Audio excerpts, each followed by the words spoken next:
അപ്പോൾ പ്രിയമുള്ളവരെ, ഇതാണ് അഗത്തിയിലുള്ള ലഗൂൺ ബീച്ച് എന്ന് പറയും. ഭയങ്കര സംഭവമാണ്. ഇന്നലെ ഞാൻ ഇവിടെ വന്നത്, ഇന്നലെ രാത്രി വന്നിട്ടുണ്ടായി. മറ്റേ സക്കരിക്കയുടെ വൈഫിൻ്റെ കൂടെ ഞാൻ വന്നിട്ടുണ്ടായി. അന്ന് രാത്രിയാണ്, ഇന്നലെ രാത്രിയായിരുന്നു.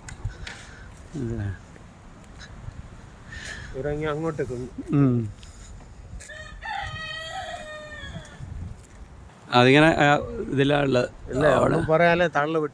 അതെ. തള്ളു തള്ളു തള്ളു തള്ളു തല്ലിപ്പൊളി വണ്ടി, തള്ളു തള്ളു തള്ളു തള്ളു തള്ളാസ് വണ്ടി. Lagoon beach enjoy heart. നിങ്ങൾക്ക് എന്തെങ്കിലും ചായ കുടിക്കണേ, ഐസ്ക്രീമൊക്കെ കുടിക്കണേ, ഇവിടെ സെറ്റപ്പ് ഉണ്ട്. വൈകുന്നേരം ആകുമ്പോൾ ഇവിടെ ടേബിളൊക്കെ നിരത്തും. അതാണ് ലക്ഷദ്വീപിൻ്റെ കാഴ്ചയാണ്. മാലിദ്വീപ് കാണുന്ന പോലെയാണ്. എന്നാൽ നമ്മുടെ ഇന്ത്യ മഹാരാജ്യത്തിൻ്റെ അഭിമാന സ്തംഭമാണ് ലക്ഷദ്വീപ് ഐലൻഡ്സുകൾ. മഞ്ജുവാണോ പോകുന്നല്ലേ? ചരക്ക് കൊണ്ടുപോകുന്ന ബേപ്പൂര്, മംഗലാപുരം, കൊച്ചിയിൽ നിന്നൊക്കെ വരുന്ന. അതെ, അവിടെ ദൂരെ കാണുന്നതാണ് ബംഗാരം ബീച്ച് എന്ന് പറയുക. ആൾതാമസമില്ല, റിസോർട്ടുകളാണ്. നാളെ നരേന്ദ്രമോദിജി വരുന്നത് കാരണത്താൽ, നമ്മുടെ പ്രധാനമന്ത്രി വരുന്നത് കാരണത്താൽ അവിടെ ഇന്ന് പ്രവേശനമില്ല.